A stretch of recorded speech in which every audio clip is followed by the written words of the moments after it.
Extremely pleased with our football team, the way they came out. We knew we were going to had to start fast tonight against this Tulane club that presented so many challenges for what they do offensively. Just the discipline that they show, and I mean that's a good football team that is continuing to get better. So hats off to their performance and what they're doing with their program. But really proud of our guys. We talked about having to have balance on offense, being able to run the football. That was something that we weren't able to do as well as we'd like to the week before, and to come out with, I think it was 260 yards rushing, right about around that. Was a couple of big explosive plays, was huge. I thought our offensive line did a nice job. Our backs did a great job. Defensively, especially there, in the first half, they did a phenomenal job of giving us extra possessions, forcing a lot of 3-and-outs. I think held them to right at 325 yards total yardage. That was a great performance. Jannard Avery played lights out. I think 3.5 sacks. Phenomenal performance by him. Moving around different positions. He played a little bit more on the edge, which really kind of allowed him to get to the quarterback some more. But I'm so proud of our guys. They prepared this week with a purpose, and they knew that every challenge that we see is gonna continue to get bigger. And they're doing what's necessary to get the job done. And just honored to be their coach. Mike, how important was team speed, and how much advantage did you have? It seemed like the speed there was a big difference between the two teams, especially early.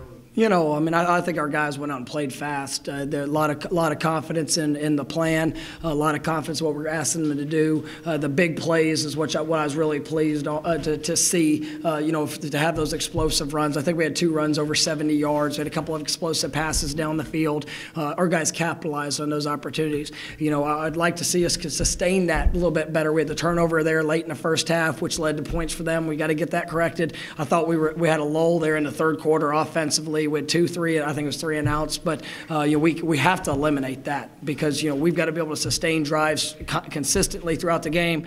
But when you're able to score 56 points, it is a good night. But we've got to continue to be more consistent in what we're doing. Our defense is doing a phenomenal job. Those young guys that have had to play a lot of snaps this year. The number of freshmen and sophomores that we're playing, and then those key senior leaders that we have. They're really buying into what we're doing, and they've played at an extremely high level last few weeks. Mike, you're going to petition the league next year to maybe play all your games on non-Saturdays. I mean, this team since 2014 is now 13-0, playing on non-Saturdays.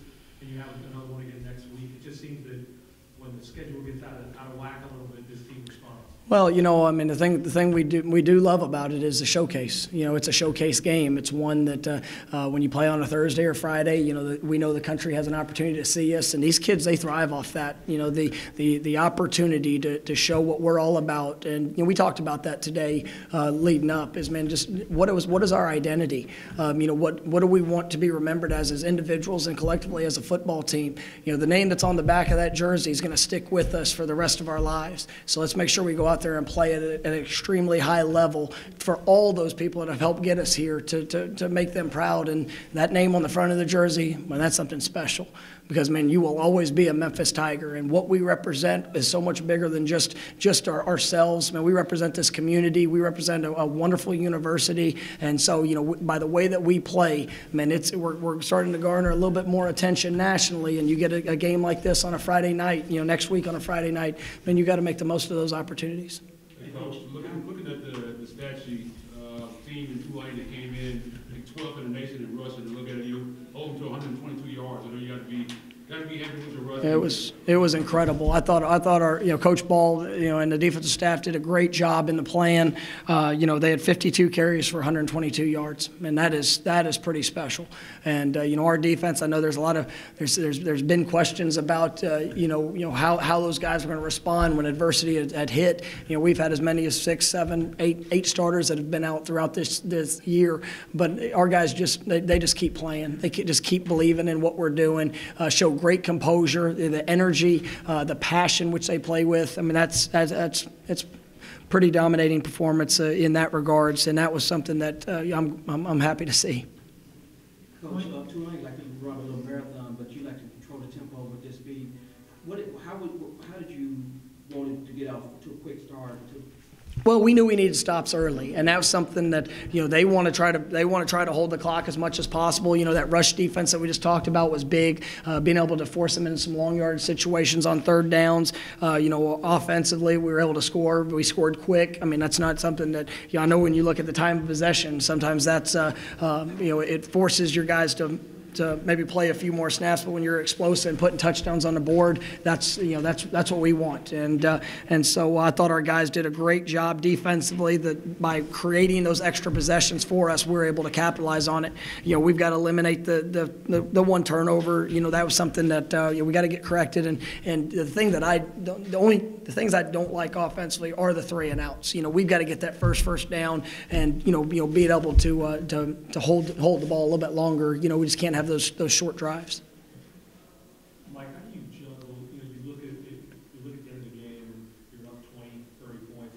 How do you juggle when is the right time to get some of your guys out of the game and not risk that injury towards the end of the game? I mean, for us, it's, we got to finish the game. And, there's been, as you sit there and you look at college football, we're going to do whatever is necessary to make sure that our guys are put in a position to be victorious. When it's a 3-score game with 4 minutes left, I mean, I can tell you that we're still going to be pushing and ensure that we have proper ball security, that we're not doing something that can hurt us, because at the end of the day, you see how quick things can happen. We were a living example of that last week, and so for us, we want to make sure that as we go through, obviously we want to finish the game and put it where we're at a comfortable margin, but then we're going to get our guys out. Like the first playoff rankings come out Tuesday, do you expect to be in the top 25? To be honest with you, I think that we've done a good job with the opportunities we've had. Whether we're there or not, like I say, that the number in front of our name doesn't dictate who we are.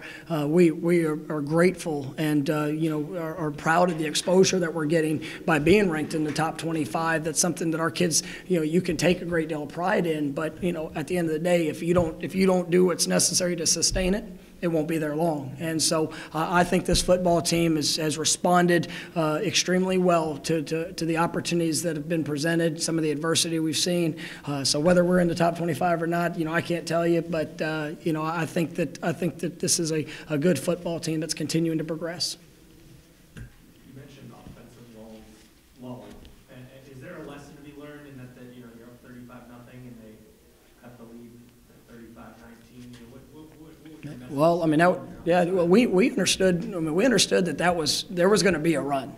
And you looked at last week, it was 34-7 against South Florida, another top 25 team in the country, and that game ended in a six-point separation there at the end. So it's about your response. The defensive touchdown was big there at the end. Great hustle by Austin Hall to go get on the football. You saw a lot of guys going after it, and then to be able to come out and get another stop and put another touchdown on the board there in the fourth quarter was big by our offense. But at the end of the day, when you're playing a good football team, those runs are going to happen. I obviously did not like the turnover there that we had late in the first half, which allowed them to get another touchdown on the board. But and then we've got to get those drives sustained there in the third quarter. But that's going to happen. I mean, like I said, you score 56 points. We're able to have 550 yards of offense. That's great. But we just want to be more consistent in exactly what we're doing. Anthony Miller became the program's all-time leading receiver tonight. What does it mean to you?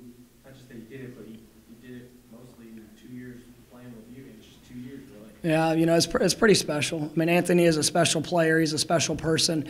His work ethic and is truly what separates him from a lot of the great players that I've been around, because he is the best, hardest working player I've ever had the opportunity to coach, and so he is.